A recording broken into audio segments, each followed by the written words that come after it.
আসসালামু আলাইকুম। সবাইকে হোমিও অনুশীলনের পক্ষ থেকে স্বাগত। আমি তানিয়া রহমান লিমু। আজকে আমি গাইনোকোলজি সাবজেক্ট থেকে ইউটেরাস সম্পর্কে কিছুটা তথ্য নিয়ে আপনাদের সামনে উপস্থিত হয়েছি। আজকে প্রথমত ডেফিনেশন অফ ইউটেরাস। ইউটেরাসটার সংজ্ঞাটা নিয়ে আমি বলবো। ইউটেরাসটা কি? এটা দেখতে কেমন? ইউটেরাস আমরা সবাই জানি, ইউটেরাস বলতে আমরা ফিমেল রিপ্রোডাক্টিভ একটি অর্গানস, যেটাকে আমরা বাংলাতে জরায়ু বলে থাকি। ইউটেরাসকে আমরা ওম বা গর্ভ বলা হয়। ইউটেরাসকে আমরা ওম বা গর্ভ বলা হয়। প্রেগন্যান্ট অবস্থায় ইউটেরাসটার মধ্যে একটা ফিটাস অবস্থান করে। যারা প্রেগন্যান্ট অবস্থায় মানে গর্ভ অবস্থায় ফিমেল রিপ্রোডাক্টিভের ইউটেরাসের মধ্যে একটা ফিটাস অবস্থান করে। ইউটেরাস দেখতে অনেকটা ফাঁপা পেয়ারার মতন বা উল্টোনো কলসির মতন। এটা দেখতে হচ্ছে ফাঁপা পেয়ারার মতন এবং উল্টোনো কলসির মতন। ইউটেরাসের উপরে ছড়ানো অংশকে আমরা ফান্ডাস বলে থাকি। আমি আবার রিপিট করছি, ইউটেরাসকে ওম বা গর্ভ বলা হয়। প্রেগন্যান্ট অবস্থায় ইউটেরাসের মধ্যে ফিটাস অবস্থান করে। ইউটেরাস দেখতে অনেকটা ফাঁপা পেয়ারার মতন বা উল্টোনো কলসির মতন। ইউটেরাসের উপরে ছড়ানোর অংশকে ফান্ডাস বলা হয়।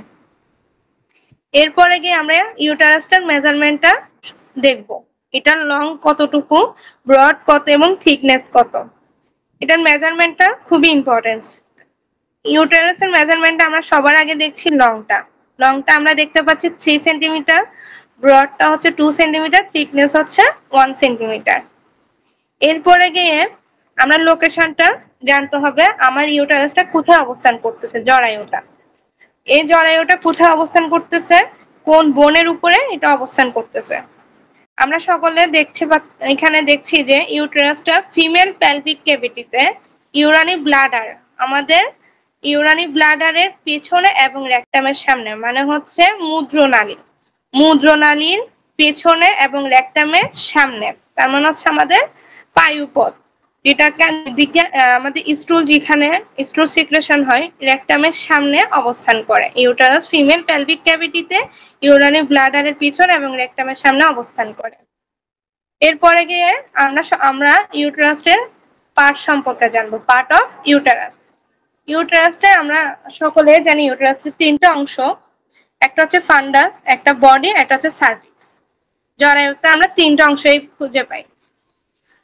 এই 3টা অংশে তিন ধরনের কাজ করে থাকে। ফান্ডাসের কাজ আলাদা, তারপর হচ্ছে বডির কাজ আলাদা, দেন হচ্ছে সার্ভিক্সের কাজ আলাদা।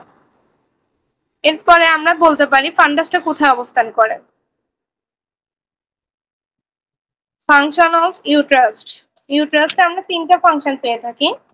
একটা হচ্ছে এন্ডোমেট্রিয়াম, একটা হচ্ছে মায়োমেট্রিয়াম, একটা হচ্ছে পেরিমেট্রিয়াম। সবাইকে অসংখ্য ধন্যবাদ। আমার ক্লাসটা আশা করি সবাই দেখবেন।